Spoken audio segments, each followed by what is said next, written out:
Ya, kita ketemu lagi. Hari ini kita akan melanjutkan short lecture tentang revolusi cara berhukum di tengah pandemi COVID-19. Khusus temanya tentang keabsahan persidangan online. Ya, saudara-saudara dimanapun Anda berada, KUHP Undang-Undang Nomor 8 Tahun 81 itu didesain belum mengakomodasi kemungkinan terjadinya situasi darurat seperti yang sekarang kita alami, pandemi COVID-19.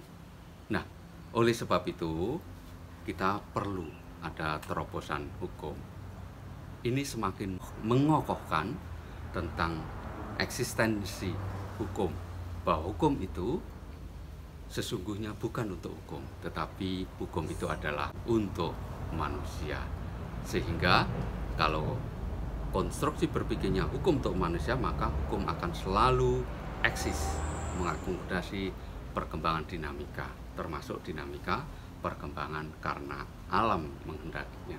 Nah, sekarang yang menjadi permasalahan adalah apakah persidangan online sebagai sebuah bentuk terobosan mengatasi COVID-19 ini merupakan bentuk persidangan yang sah.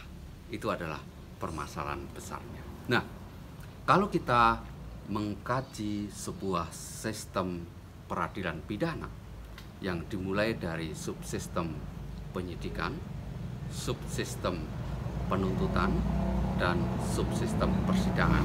Persidangan baik dalam tahap persidangan di pengadilan tingkat pertama, pengadilan negeri, pengadilan banding di pengadilan tinggi, sampai kepada pengadilan kasasi di Mahkamah Agung, maka sesungguhnya ada tindakan atau perbuatan hukum.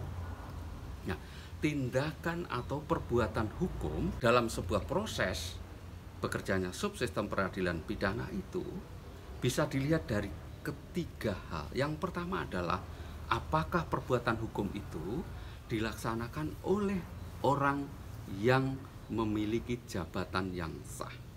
Nah, yang kedua, apakah orang tersebut memiliki kewenangan.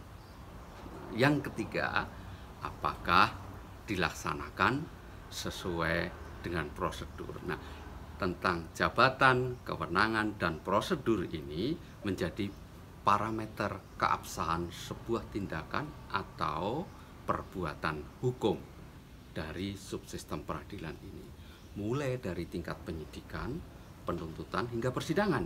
Nah, kita lihat misalnya mulai dari tindakan hukum berupa pemanggilan, kemudian tindakan hukum berupa upaya paksa, kemudian ada tindakan hukum berupa memimpin persidangan, kemudian ada tindakan hukum berupa pembuktian, kemudian ada tindakan hukum berupa mengambil sebuah keputusan dalam sebuah perkara, termasuk tindakan mengajukan upaya hukum, sampai kemudian ketika perkara sudah mempunyai kekuatan hukum yang sah, itu dilakukan tindakan namanya eksekusi.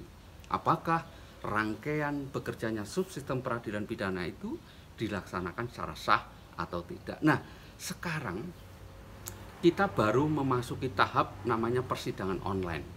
Kita belum masuk kepada tahap penyidikan online, baru persidangan online karena menghadapi situasi COVID-19 ini. Ya, di mana persidangan dilaksanakan terpisah dengan terdakwa.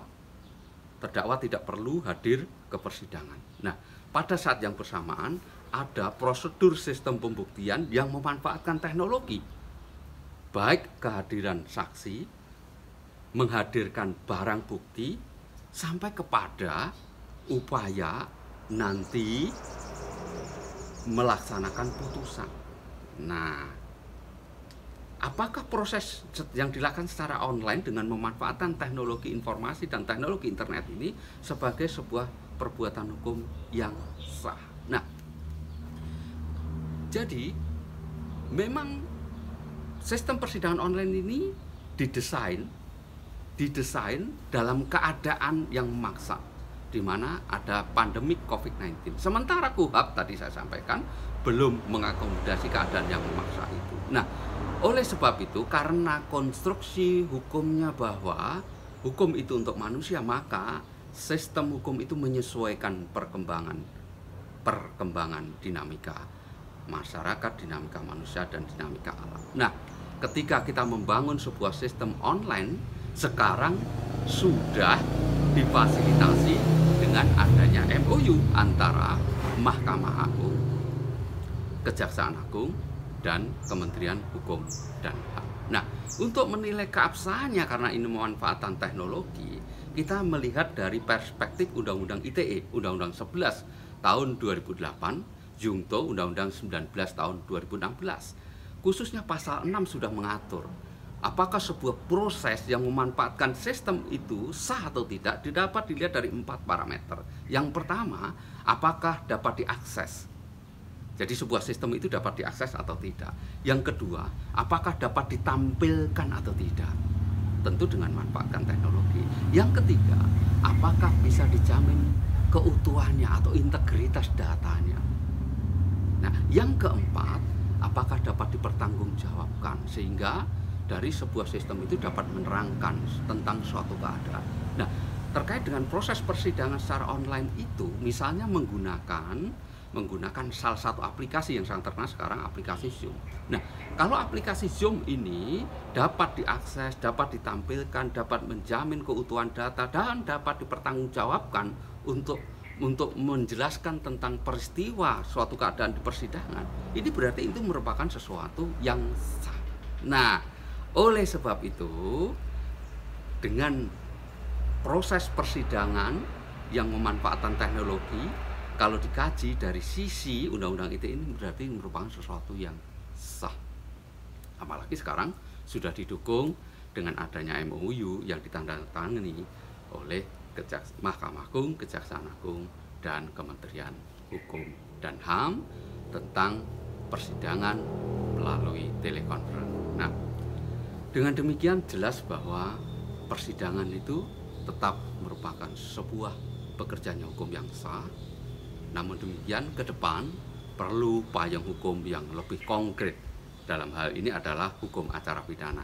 Kalau saat ini adalah KUHP, itu masih dalam proses, maka sebaiknya sistem persidangan online itu dimasukkan di dalam rancangan KUHP. Kemudian berikutnya bahwa ini perlu ada inovasi lanjutan. Bukan hanya untuk mengatasi keadaan terpaksa, tetapi justru ini dijadikan momen perubahan. Perlu penyederhanaan sebuah sistem peradilan pidana. Jadi perlu penyederhanaan sebuah sistem peradilan pidana dengan memanfaatkan teknologi berseiring dengan era yang disebut dengan sistem 4.0 yang kesemuanya memanfaatkan teknologi. Nah, demikian yang dapat saya sampaikan kuliah hari ini, short lecture hari ini tentang keabsahan sistem persidangan online. Terima kasih, semoga menginspirasi para penegak hukum dan pemikir-pemikir di bidang hukum. Salam.